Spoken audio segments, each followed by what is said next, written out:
Hello बच्चों, स्वागत है आप सभी का आपके अपने चैनल गॉड क्लासेस पर। गॉड क्लासेस यानी मैथ्स भी एंड मस्ती भी। तो बच्चों, ये जो सीयूटी की वीडियो है ये आपको हमारे दोनों चैनल पर विजिबल होगी। जो सीयूटी स्पेसिफिक चैनल है गॉड क्लासेस 2.0 उस पर भी, और जो मेन चैनल है हमारा उस पर।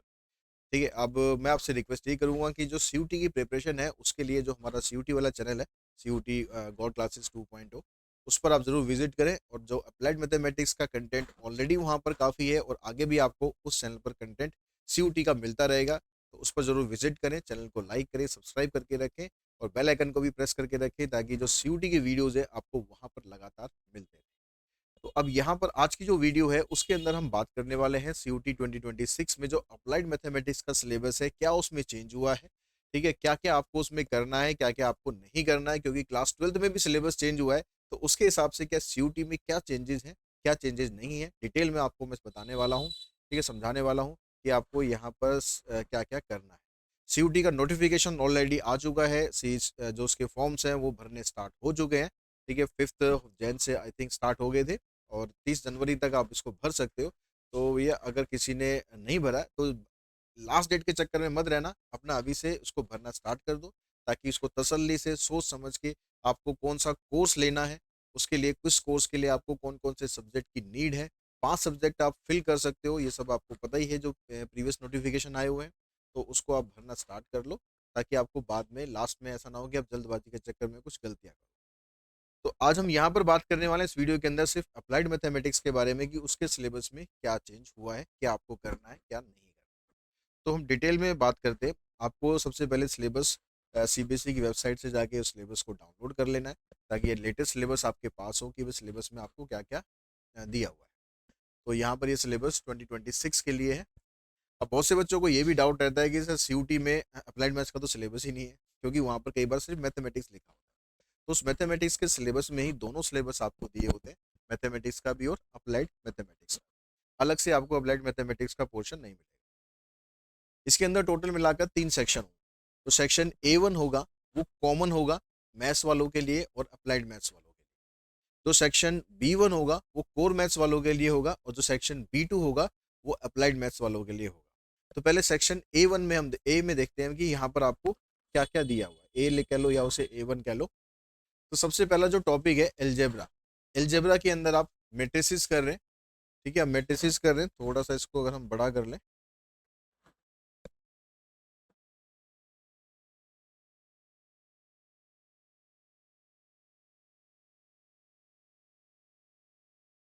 तो इसमें आप क्या कर रहे हो, मेट्रिसेस कर रहे हो। ठीक है, टाइप ऑफ मेट्रिसेस कर रहे हो, matrices and type of matrices, equality of matrices, transpose of A matrix, symmetric matrix, skew symmetric matrix, algebra of matrix मतलब प्लस करना, माइनस करना, मल्टीप्लाई, डिवाइड, ये सब। ठीक है, डिटर्मिनेंट, ये मैट्रिक्स का पोर्शन हो गया।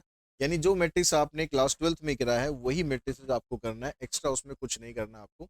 डिटर्मिनेंट की जब बात कर रहे हैं, डिटर्मिनेंट के अंदर कह रहा है इनवर्स ऑफ मैट्रिक्स, डिटर्मिनेंट निकालो, इनवर्स निकालो, solving of simultaneous equation using matrix method.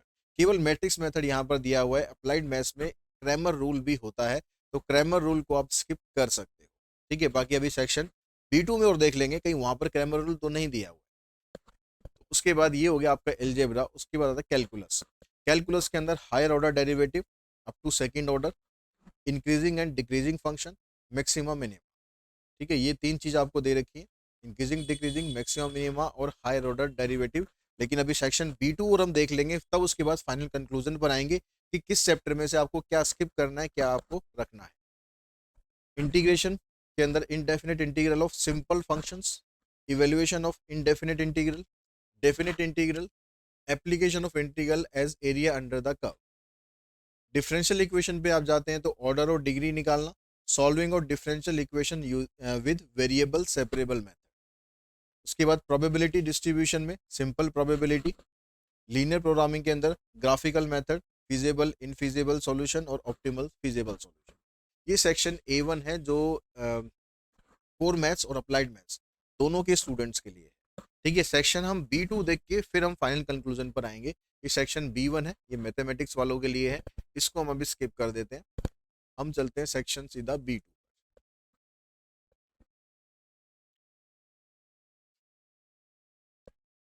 यहाँ से सेक्शन B2 स्टार्ट हो गया।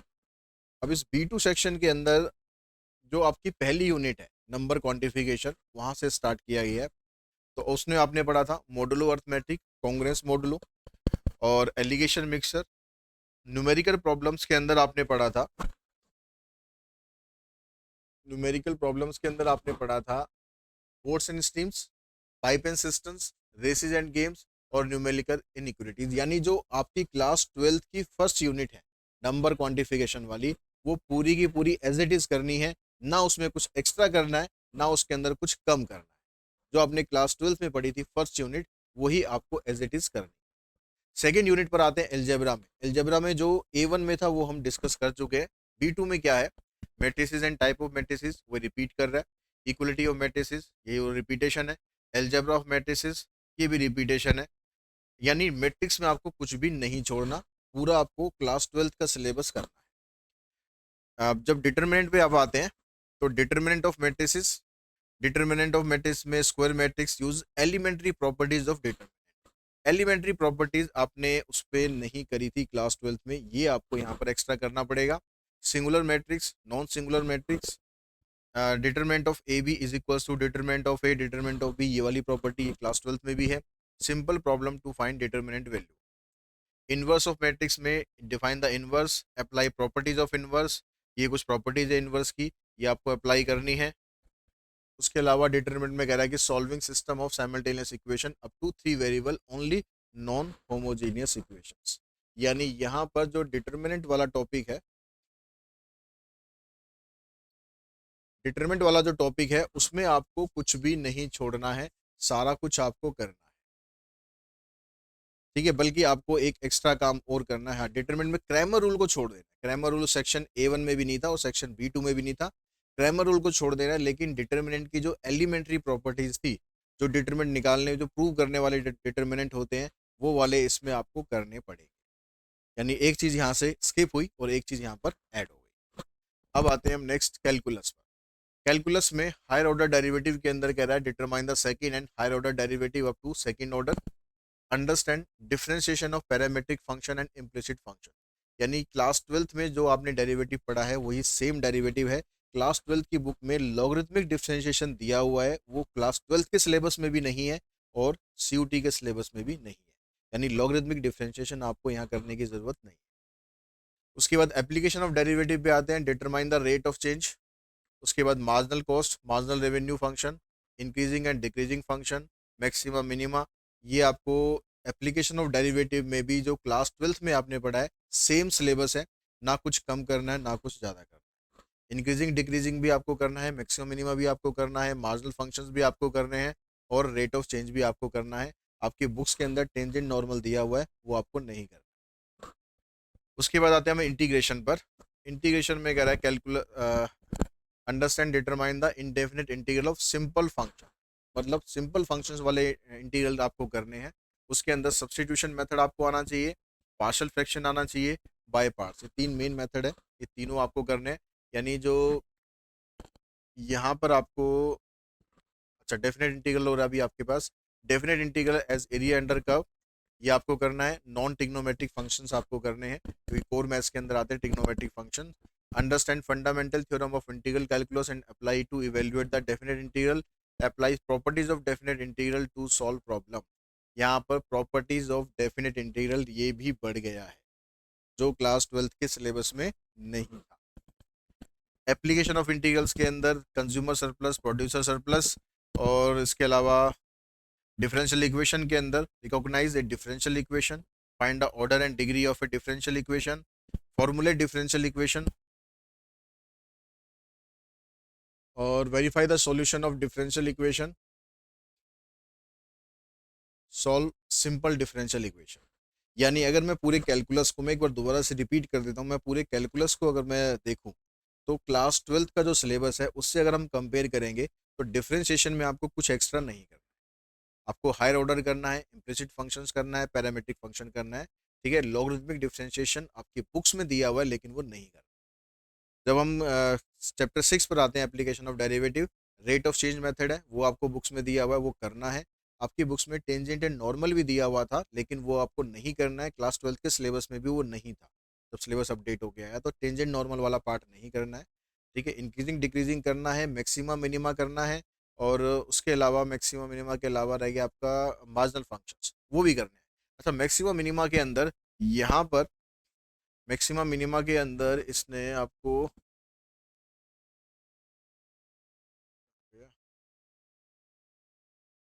मैक्सिमम मिनिमा के अंदर जो क्लास 12th का सिलेबस था उसमें से बोला गया था कि आपको प्रॉफिट, रेवेन्यू, कॉस्ट, ये वाले जो क्वेश्चंस हैं ये करने हैं।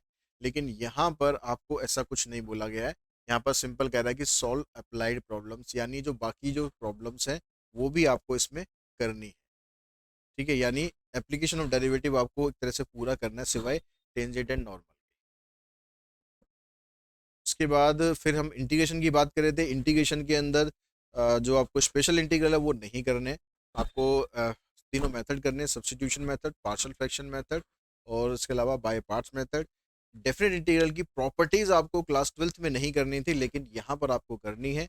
इसके अलावा कंज्यूमर सरप्लस और प्रोड्यूसर सरप्लस, ये भी आपको करना है। यहाँ पर एक चीज़ आपके पास एक्स्ट्रा ये बढ़ेगी, प्रॉपर्टीज ऑफ डेफिनेट इंटीग्रल। जब हम डिफरेंशियल इक्वेशन पर आ रहे हैं तो ऑर्डर एंड डिग्री हमें करना है, वेरीफाई वाले क्वेश्चंस भी हमें करने हैं, फॉर्मेशन ऑफ डिफरेंशियल इक्वेशन भी करना है, और डिफरेंशियल इक्वेशन को सॉल्व करने के लिए वेरिएबल सेपरेबल मेथड ही करना है, दूसरा मेथड आपको करने की जरूरत नहीं। उसके बाद आते हैं हम प्रोबेबिलिटी डिस्ट्रीब्यूशन पे। जो सेक्शन A1 था उसमें सिर्फ सिंपल प्रोबेबिलिटी थी, लेकिन आपको यहाँ पर पूरी प्रोबेबिलिटी दे रखी है जो आपके क्लास 12th में सिलेबस में थी। प्रोबेबिलिटी डिस्ट्रीब्यूशन है, उसके बाद बाइनोमियल डिस्ट्रीब्यूशन है, पॉइसन डिस्ट्रीब्यूशन है, नॉर्मल डिस्ट्रीब्यूशन है।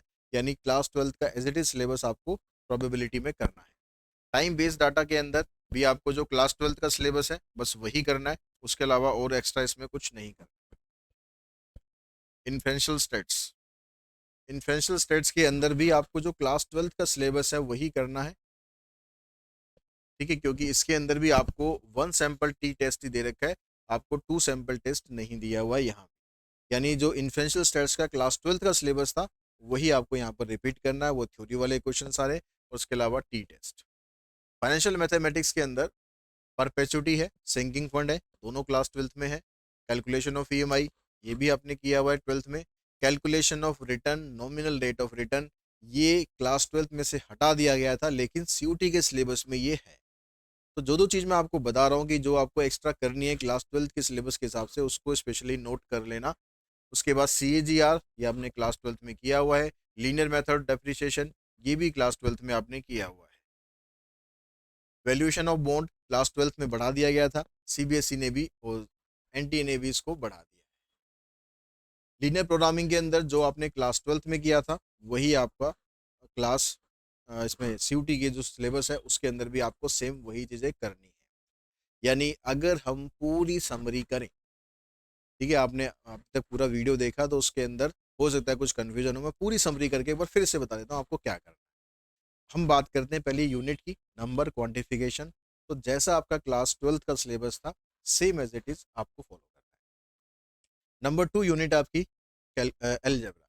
एलजेब्रा के अंदर आपको क्रैमर रूल नहीं करना है, लेकिन आपको प्रॉपर्टीज ऑफ डिटर्मिनेंट वाले जो क्वेश्चन है, एलिमेंट्री प्रॉपर्टीज ऑफ डिटर्मिनेंट, वो आपको करने हैं।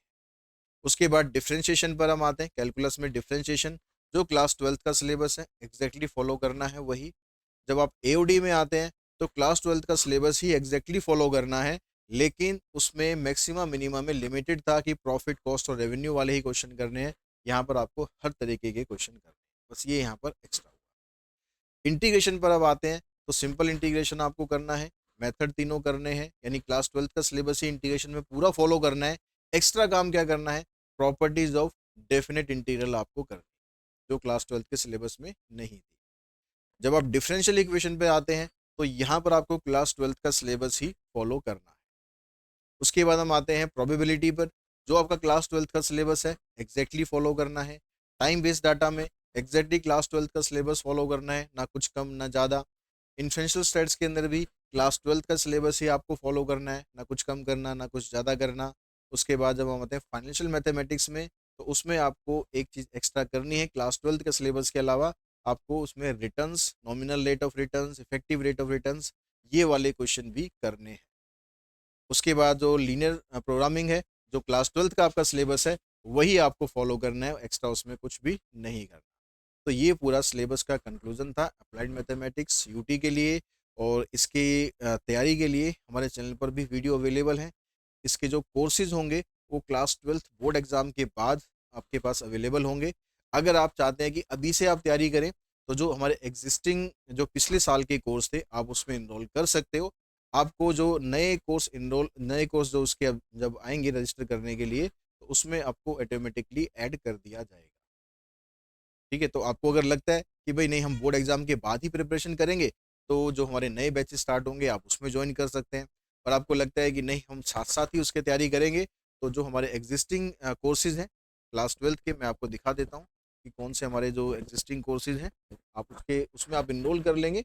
और आपको जो नए कोर्स लॉन्च होंगे उसके अंदर आपको उनमें ऑटोमेटिकली ऐड कर दिया जाएगा। उसके लिए आपको हमारी जो वेबसाइट है उस पर जाना है।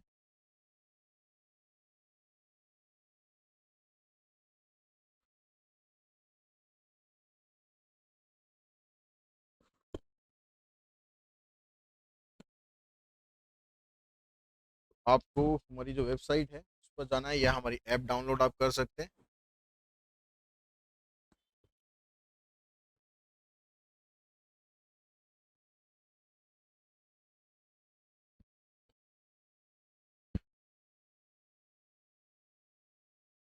इस पर आप जाते हैं तो आपको लॉगिन करना है। अपना जो भी नंबर है रजिस्टर नंबर या मेल उससे आपको लॉगिन कर लेना है। ठीक है, यहाँ पर ऑलरेडी लॉगिन हुआ हुआ है हमारा। तो इसमें आपको जो कोर्सेज हैं वो सारे कोर्सेज दिख जाएंगे।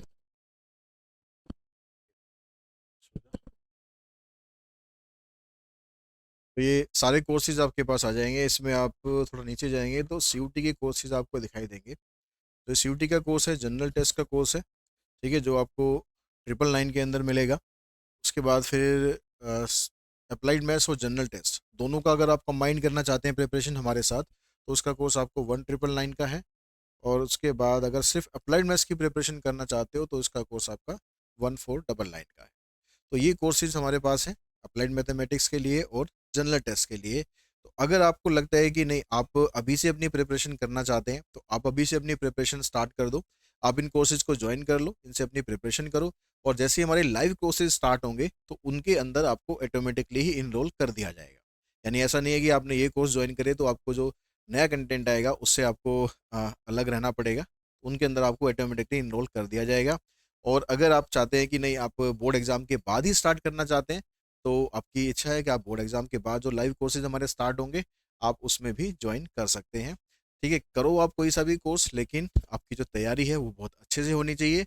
तो जैसा भी आप कंफर्टेबल फील करते हैं वैसा आप कंफर्टेबल फील कीजिए। ठीक है, और कोई टेंशन छोड़ दीजिए अप्लाइड मैथमेटिक्स की और जनरल टेस्ट की। अगर आप हमारे साथ प्रिपरेशन करते हैं तो आप चाहे बोर्ड एग्जाम के बाद स्टार्ट करें चाहे आप अभी से स्टार्ट करें, आपकी प्रिपरेशन बिल्कुल एक नंबर की होगी। और आप अच्छे से अच्छा स्कोर करेंगे। जैसे लास्ट ईयर के जो हमारे स्टूडेंट्स थे उन्होंने अच्छा अच्छा स्कोर किया और अच्छे अच्छे कॉलेज में आज उनका एडमिशन हो चुका है।